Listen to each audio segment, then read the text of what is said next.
growing up in Sunday school, I was taught from the Bible, those who bless Israel will be blessed, and those who curse Israel will be cursed. And from my perspective, I want to be on the blessing side of things. Of those who bless the government of Israel? Those who bless Israel is what it says. It doesn't say the government of, it says the nation of Israel. So that's in the Bible. As a Christian, I believe that. Where is that? I can find it to you. I don't have the scripture off the tip of my... You pull out the phone and use the Google. It's in Genesis. But so you're quoting a Bible phrase. You don't have context for it and you don't know where in the Bible it is, but that's like your theology? I'm confused. What does that even mean? Tucker. I'm a Christian. I want to know what you're talking about. Okay.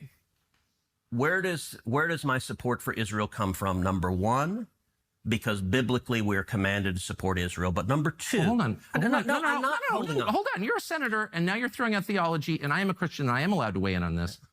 We are commanded as Christians to support the government of Israel? We are commanded to support Israel. And what does that mean, Israel? We're told those who bless Israel will be blessed. But hold on, define Israel. This is important. Are you kidding? This is a majority Christian country. Define Israel? Do you not know what Israel is? That would be the country you've asked like 49 questions about. So that's what Genesis, that's what God is talking about. The nation of Israel, yes. And so is that the current borders, the current leadership? He's talking about the political entity called Israel? He's talking about the nation of Israel. Yeah, nations exist, and he's discussing a nation. A nation was the people of Israel. Is the nation They're the descendants God's of referring Abraham. to in Genesis, is that the same as the country run by Benjamin Netanyahu right now? Yes. It is. And I'm really happy he said that, because when you hear it, you realize how ridiculous it sounds. Even if you're not following the theology, if you don't identify as a Christian, you realize that you have a senator that is sitting across saying that his number one reason, he didn't say one of the reasons, he said my number one reason that I support Israel is because the Bible commands me to do so. And just so you know, the Bible does not command, and this is what Tucker Carlson is getting to in that clip, it absolutely does not command you to support the modern state of Israel. Like Genesis is pointing to the modern 1948 created state of Israel, and you must support it, despite the fact that it is very much involved in what can only be described as demonic behavior since its creation, right? And so you're going to ignore every other biblical passage. You're going to misinterpret this one. It's a dispensationalist heresy.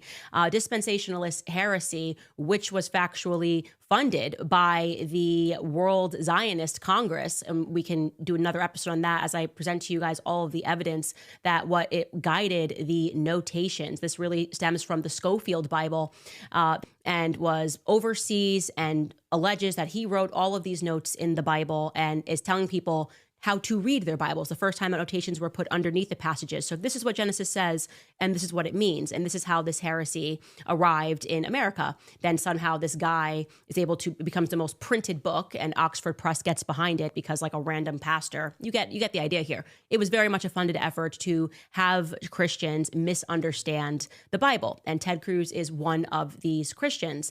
And so he says this is number one reason that he supports what they're doing. So he is willing to support the criminality of Benjamin Netanyahu because he's just in the land of Israel. That's he's saying it's the nation state of Israel. By that argument, if suddenly the current Israelis in Israel all left and we put in a bunch of Iranians, then he would say the same thing because it's a place, right? So Ted Cruz would say, my Bible commands me, I will be blessed. I bless those who bless Israel. He's talking about a place, a physical place, and anybody could be in there and he would back it. It's an absolute nonsense for him to suggest this. And like I said, it's also a theological disaster. And it's so important for people to learn the history, the true history of the Schofield Bible and this sort of modern dispensationalist belief, which has been so toxic to our foreign policy and has been pushed in large part. It's even the hyphening of Judeo-Christian values. I'm a Christian. I'm not Jewish. I am a Christian. My values are Christian. And frankly, you should believe that a country which has involved itself as Israel has in blackmail, in murder, in bombing children, in murdering and starving women and children to get what it wants, the deception. And I mean, you could talk about it on a widespread level. You could talk about it on a historical level. You could talk about it on a molecular or a personal level. It is like a requirement to support Zionism. You just have to lie. You have to lie like all the time. I mean, they are just every day pushing this idea that I'm funded by Qatar. Not a shred of proof. It's completely false. It is untrue. And they say it every day because they have no other arguments. All they have to do is keep hoping that people like Senator Ted Cruz, especially if they're being funded by AIPAC, will completely misinterpret the Genesis and believe that no matter what, they have to support the policies of Bibi Netanyahu, which not even the Israelis support, right? They don't even support him. They were protesting against him in wartime. So that's very, it should terrify you, frankly. It should terrify you. It's also ironic that we are told that Iran, they can have nukes because they're a bunch of rabid fundamentalists, right? Religious fanatics. And at the same time, you are saying that Israel doesn't have to abide by international law.